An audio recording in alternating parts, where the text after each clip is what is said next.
my name is Lerato Sebata, your procurement and supply chain specialist. I am everything procurement, child, business coach. I'm that lady that hooks you up on what you need to know to win tenders. So today, I do want to let you guys in on why, and just do an autobioscoping, you know, just no mama tenders serious. Why am I failing? Why am I not winning tenders? What's happening? Like, what's happening? So I'm here to let you guys know, and this is, you know, I actually have a secret. This is one of the books, planners rather. People do correct me all the time. This is one of the secrets that I want you guys to get because it will help you scale up and be better at your tender game, and even as a business as a whole. But I'll get into that later. Let's put our friend here and let you guys in on something. Guys, one thing you need to know before you submit a tender. I usually get a lot of emails, people asking me, which tender must I start with? Where must I go? Where do I find? You know, what business do you think I must? If you ask those type of questions, that means you're not ready. I don't care who says what, you are not ready to even be rendering a service in Uber, an entrepreneur, and be a business owner, right? Because if you are, already you must know what is it that you want to do. I can't tell you what you need to do, you know, and that's one mistake. The next thing tomorrow you see, but you're gonna pretend they pull me and like Kijima. Woo! Let's go there. I'm a tender service again. Guys, please go and watch my video I did about the untold truth of tenders in South Africa, because not a get rich quick scheme. People are not doing their research before they start, but I'm going to figure out. So, but I did 10 questions that you must ask yourself before you even tender, to save yourself some time, to save yourself some stress, to save yourself some decline stress, because of course mental health is a problem, and even discouragement in business, because honestly speaking, if you're always being rejected, you're always gonna end up giving up, right? I don't want you to get this. So one question you must ask yourself, the first one, do I meet the minimum requirements specified in the tender? Ilula lento lena, guys, mustn't I overcomplicate it? If you don't meet the minimum requirements before you even submit the tender, or even you look and consider, ukala pants,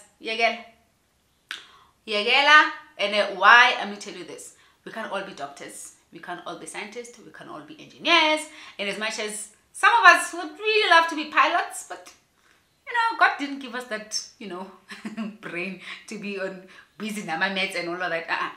Yagela, I'll qualify, but I say stick to what you qualify, okay? If the tender says 10 years and above, 5 years and above, they want you to have my certificates for this steel thing, for this construction thing, and you know very well, look, I don't have the certificates, I don't belong to these associations, you don't meet, do not even attend. Simple. 2, who am I competing against in my industry? Ask yourself that question. Who are my competitors? So if kuna cleaning tender pumile, zibuzo guti, how many companies are doing cleaning? How many companies, big companies are doing cleaning companies? How many medium-sized companies are in there? Small companies that are in there. So what you do is you probably increase the probability of you seeing what, can I actually play the game? What I win? Boom, without even understanding who's there. The next thing, they ask you for reference letters, they ask you for work done before, they ask you for financial statements, I was Luto. Please guys, 3, what is the profit potential of the tender? Sometimes quantify if it's really valuable for you to enter that, or to participate in the tender. It's simple as any business, you know, joint venture dealing. Sometimes you have to see, man, my value, your value. If I'm buying this shares and I'm buying this business and I'm entering into this deal, is this worth my investment? If the profit is really small, the risk is that big, why? You know, someone actually came to me one time and they needed me to help them. And this was, you know, included money, right, to go and buy their stock for the business. And the money they were asking me, I'm like, hey boo, if you need me to give you, hypothetically speaking, 100,000 to go and buy stock, and your profit is only 20,000, how much are you gonna give me? And so Kuluma, it's not even 50. I'm like, so I must risk my 100,000 for 10,000. Yeah, the math is not mathing, so don't. So if your profit potential in this tender, it does not make sense, you do not even have to, even if you qualify, even if you realize. But sometimes, guys, it's not worth it. Why am I saying this? You could, let's say, do fleet and you realize, I'm going to be spending too much time on the road, traveling, my cars are going to be depreciating, my equipment is going to be overrunning over time and whatnot, and I'm only getting this much. And if you try and quantify it back to those things, that would be a depreciating factor in your business, or taking away from you and your time you could be putting in some way. Why put yourself under pressure? Child, you don't have to. Okay. And then four, talking too much, but the fourth one, remember these are check-in questions before you even attempt to go and tender and respond to that bid, okay? The fourth one, do I have the financial capacity to deliver the requirements? Mali yogu fund your business. What are you gonna do? If you don't have it, what plans then do you have? Do you have funding? Do you have somewhere you can go on loan? Do you have somewhere you can borrow money? Like, skip on. If now on a plan, who must have the plan? Like, let's just be honest. Who must have the plan? And if you don't have the plan on how you're going to fund it, you'll run into situations where, you know, a contract is given and tomorrow they come and take it away from you. This happens quite a lot in construction. Unfortunately, it's so sad. People are awarded tenders they don't have money for when they have to start works. It's like headless chickens, and then Sasa procurement comes and the business comes and take away from you and they give it to someone else. And guess what? Firstly, you are losing credibility as a supplier. Secondly, you will not be invited again. Thirdly, you yourself have made a fool of yourself. You don't want to do that. Sorry to use that language, but you get it, right? You get the gist. Fifth questions, guys, I check in. Am I able to fulfill the requirements myself, or do I need to outsource some of the services? So my is a tender document, then I ask yourself, do I have the capacity and the skills, me, as Lerato? Am I capacitated to deliver that which is in my plate, right? Or this tender that which is required. If I have to outsource and then I end up, that's not for you. Because why? People can come and BS you and you don't know. There's a company I was coaching. They do waterproofing and all the stuff, paint work and whatever. The owner of the company knows jack about that. Doesn't even know what needs to go first where. You know, I'm not saying be an expert as a business owner about everything, but get to know something. You know, if you don't know anything and you're just outsourcing everything, that means you're project managing. So you can't be project managing your own company, because there's people, they can see lower guys next by shine and let's go and buy fake stuff, you know, material that is defects, or maybe, you know, a lot of things can happen if you don't know nothing. So if you're not capacitated, at least a certain bit, then yegela. That's why procurement says you can only outsource 30% of the services that you are procuring from you. Outsourcing is absolutely allowed. Subcontracting is absolutely allowed, but only 30%, meaning that is not your core business. It's non-core services. So I do procurement. I do everything related to that. If right now I'm going to bid for something that is outside of my scope and I don't know anything, and I'm going to go look for this trainer, for this person, for that person, why? Because now I can't even, some problems when they occur on site, I won't be able to justify it. So guys, let's not do that. The sixth question, is there potential conflict of interest that could prevent you from responding to a tender? So this is in regards to people who have other associates in the public sector or the company that they would be tendering.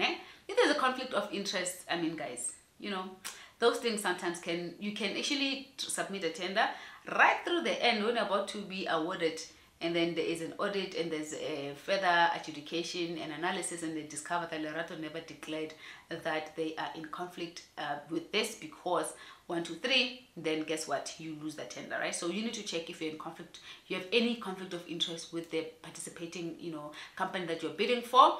And you must also declare, if you see declaration yako izokubambezela kuphi ndanjani yegela.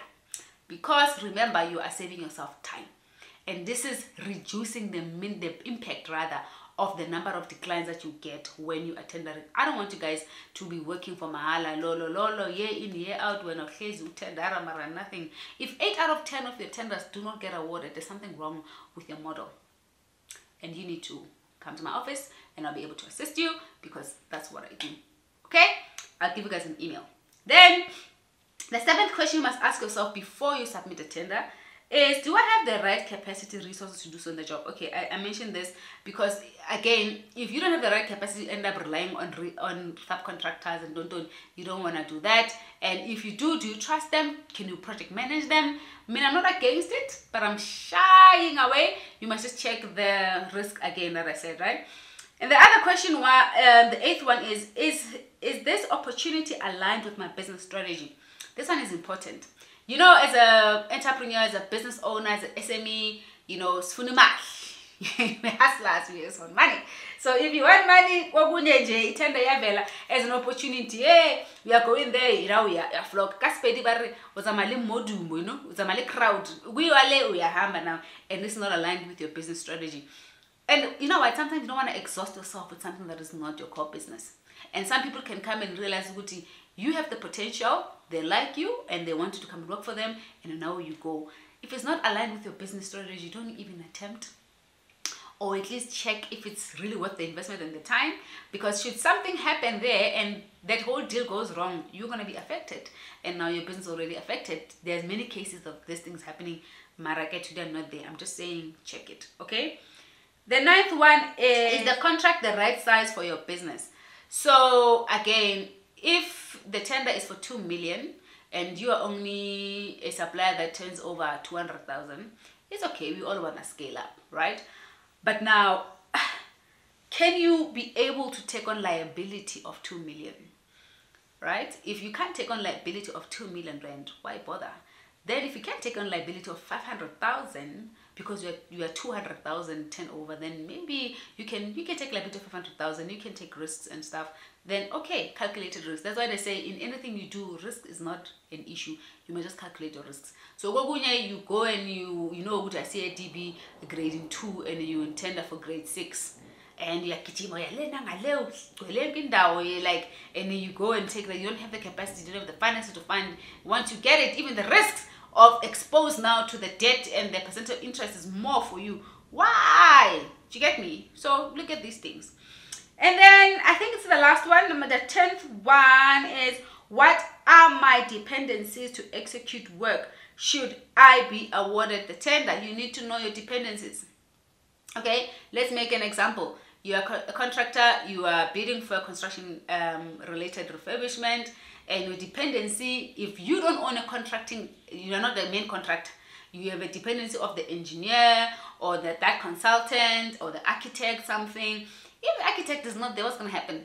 If the engineer is not there, what's going to happen? Those are the dependencies, right? So that means you need to start putting in place the control measures, your second option, and understand your dependencies. So, or is the bank a dependency to fund you, or is who needs to give you what equipment, or what tractor for what? If it's a dependency really for executing that, and then you don't have immediate access, you still need to go there, it's gonna mess you up. So look at these things, guys, because when evaluations are done, then it can disadvantage you, right? So before you just get on to this thing of tendering, decline, understanding, sometimes ask yourself these 10 questions.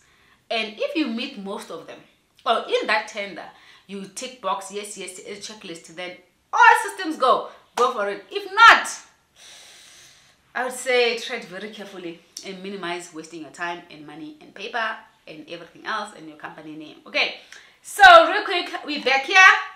Guys, this is my procurement planner. I've designed it exclusively for such reasons. So this is basically a daily scheduling which includes your goals or priorities, the things you must focus on, but more so it includes the codes, right? These are called Lerato nuggets, where it's guided codes or guided insights on how to run your daily business and your procurement, and or anything really that you need in terms of helping you make better decisions, right? So why not hop into here and just buy this and help yourself real good time so that you do not find yourself in an issue. And also there's a budget template here where you can monitor and check these things. So yeah, anyway, you'll find this planner on my website, www.roigroup.co.za. It is there, you'll find it there. I'll put the website link here. Yeah, so get it, guys. It's a really good tool. It's a really good planner that will help you make purchasing decisions for yourself and your business decisions for yourself and for anyone else. And by the way, give me the reviews after you use it. You let me know. So if you really love this video, please do like, share, and subscribe. And please subscribe, guys. And also, yeah, come to my office if you need help. info@roigroup.co.za. Until we chat again next time. Mwah. Bye, guys. Enjoy.